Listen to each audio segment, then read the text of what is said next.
नमस्कार, मैं हूं इम्तियाज गजन और आप देख रहे हैं गुजरात प्लस। ना हम कभी रुकेंगे, ना हम कभी झुकेंगे, सदैव सच के साथ सच की आवाज। हम है सच की आवाज, गुजरात प्लस न्यूज। નમસ્કાર દર્શક મિત્રો, હું વૈશાલી પોબારુ હાજર છું નવા સમાચારો સાથે। આપ જોઈ રહ્યા છો ગુજરાત પ્લસ ન્યૂઝ। સ્વાગત છે આપ સૌનું। તો કરીએ એક નજર આજના મુખ્ય સમાચાર પર। એસાર કંપનીના પ્રદૂષણના કારણે લોકોનું સ્વાસ્થ્ય જોખમમાં। કોલ હેન્ડલિંગ ગાઈડલાઇનના તમામ નીતિ નિયમોને નેવે મૂક્યા, જેનાથી ખેડૂતોને પણ ભારે નુકસાન। એસાર પાવર ગુજરાત લિમિટેડ કંપની અને પોલ્યુશન કંટ્રોલ બોર્ડ જામનગરના અધિકારીઓની મિલીભગત હોય તેવી ચર્ચાઓએ જોર પકડ્યું છે। કંપનીની આજુબાજુના મકાનોમાં, ખેતરોમાં અને ખાવાના ભાણામાં પણ કોલસાનો ડસ્ટિંગ જોવા મળ્યું, જાણે સબ્જીમાં કંઈક અલગ જ મસાલો નાખ્યો હોય તેવું દેખાઈ રહ્યું છે। હે બેશરમ જવાબદાર અધિકારીઓ, હે કંપનીના જુલ્મી અધિકારીઓ, હવે તો શરમ કરો। પ્રદૂષણ ઓછું કરીને લોકો પર રહેમ કરો અને નીતિ નિયમોનું પાલન કરો। એસાર કંપની અને ગુજરાત પોલ્યુશન કંટ્રોલ બોર્ડના શું કનેક્શન હોઈ શકે એ તો અત્યારે કેવું મુશ્કેલ છે, પરંતુ ચાલો નિહાળીએ આ વિશેષ રિપોર્ટ ગુજરાત પ્લસ ન્યૂઝનો। આજનો આ સુપર એક્સક્લુઝિવ રિપોર્ટ અમારા સહયોગી મુસ્તફા સુમરા સાથે। હવે વાત કરીએ આપણે વિગતવાર સમાચારની, તો દેવભૂમિ દ્વારિકાના ખંભાળિયા તાલુકાના નાના માંડા ગામ નજીક આવેલ એસાર પાવર ગુજરાત લિમિટેડ કંપની દ્વારા વર્ષોથી પ્રદૂષણ ફેલાવવામાં આવી રહ્યું છે। ત્યારે અરજદારોની અરજીને ધ્યાને લઈ તથા અરજદારોને છેક ગાંધીનગર સુધીના ધક્કા ખાધા, ત્યારે તારીખ 19/12/2023ના રોજ પ્રદૂષણ નિયંત્રણ બોર્ડ જામનગરની ટીમ વિઝિટ માટે આવેલ હતી। ત્યારે બપોરના 3 વાગ્યાની આસપાસ એર સેમ્પલિંગ મશીન મૂકવામાં આવ્યો હતો અને સાંજના 9 વાગ્યા આસપાસ તો મશીન પાછો લઈ ગયેલ। પ્રદૂષણ નિયંત્રણ બોર્ડ જામનગર દ્વારા વિઝિટ માટે આવ્યા એનાથી 10 મિનિટ પહેલા ખૂબ જ પ્રદૂષણ થઈ રહ્યું હતું, જેના દ્રશ્યો આપ હાલ સ્ક્રીન પર નિહાળી રહ્યા છો। જીપીસીબીની ગાડીની એન્ટ્રી થતાં જ પ્રદૂષણ નિયંત્રણમાં આવી જાય એ પણ એક વિચારવા જેવી વાત છે, નહીં? અને સારી પણ વાત છે કે કંપનીના અધિકારીઓ દોડતા પણ થઈ ગયા હતા અને જ્યારે એર સેમ્પલિંગ મશીન મૂકવામાં આવ્યો ત્યારે એસાર કંપનીના અધિકારીઓ હરકતમાં આવીને કુલ જોરશોરથી પાણીનો છંટકાવ ચાલુ કરી દેવામાં આવ્યો હતો। અને વધુમાં આપને જણાવી દઉં કે એસાર કંપની દ્વારા કોઈ દિવસ આટલો પાણીનો છંટકાવ કરવામાં આવતો નથી। ત્યારે તારીખ 19/12/2023ના રોજ અચાનક ફૂલ જોરથી પાણીનો છંટકાવ ચાલુ કરવામાં આવ્યો અને એસાર કંપનીથી અંદાજિત 500 મીટરની આજુબાજુના ખેડૂતોના ખેતરોમાં અને તેમના ઘરમાં કોલસાની ડસ્ટિંગની ચાદરો છવાયેલી જોવા મળી રહી છે।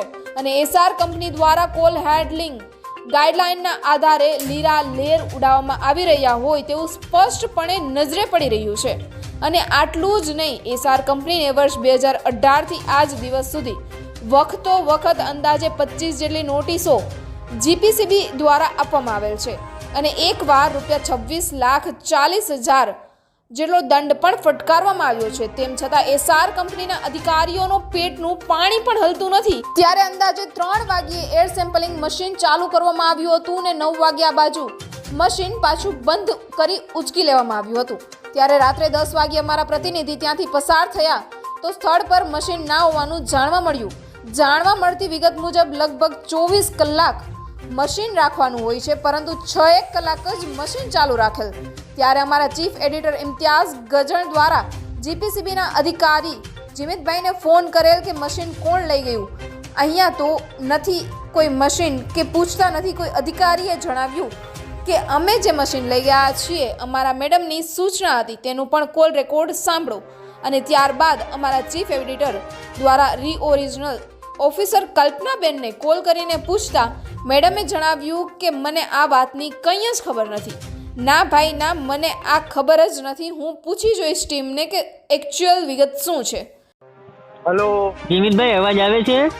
હા બોલો ઇમ્તિયાઝભાઈ, કેમ બોલતા નહીં? ક્યારનો હલો હલો કરું છું। અરે ક્યારનો બોલું યાર, તમે સાંભળતા નહીં, ઘરું બેસી હા ગયું બોલો જીમિતભાઈ। બોલો બોલો। પેલું મશીન કોણ ઉપાડી ગયું? અમે પોતે। ઓ બાપ, જીપીસીબી। તો વાંધો નહીં, મેં કીધું કોણ ઉપાડી ગયું અહીંથી? ના ના ના, અમે પોતે હો, જીપીસીબી। તમે પોતે જીપીસીબી? હા હા।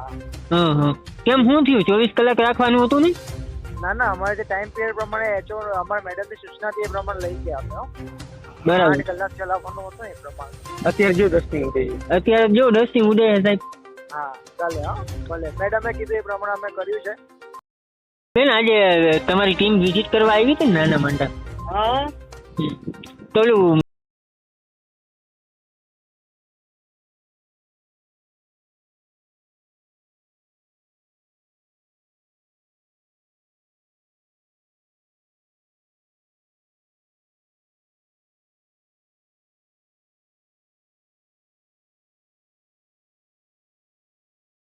પાયરું ના ભાઈ નહીં મને નથી ખબર હું પૂછી જોઈશ તને આ બંને રેકોર્ડિંગ આપે સાંભળ્યા બાદ આપને કંઈ પણ ખબર પડે છે કે આમાં કોણ સાચું છે અને કોણ ખોટું છે એ પણ એક મોટો સવાલ ઉઠી રહ્યો છે સાહેબ.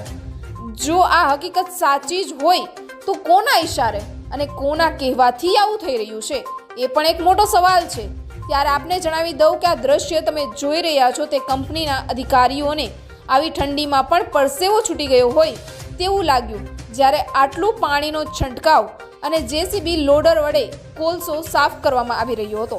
ખરેખર તમે જોવ કે આજુબાજુમાં રહેતા લોકોને કેવી મુશ્કેલીઓ પડતી હશે, પરંતુ આનું નિવારણ ક્યારે આવશે તે તો હવે જોવાનું જ બાકી રહ્યું. ફરી મળીશું નવા સમાચારો માટે. આપ જોતા રહો ગુજરાત પ્લસ ન્યૂઝ, હર હંમેશ સત્યની સંગાથે. જય હિન્દ, વંદે માતરમ.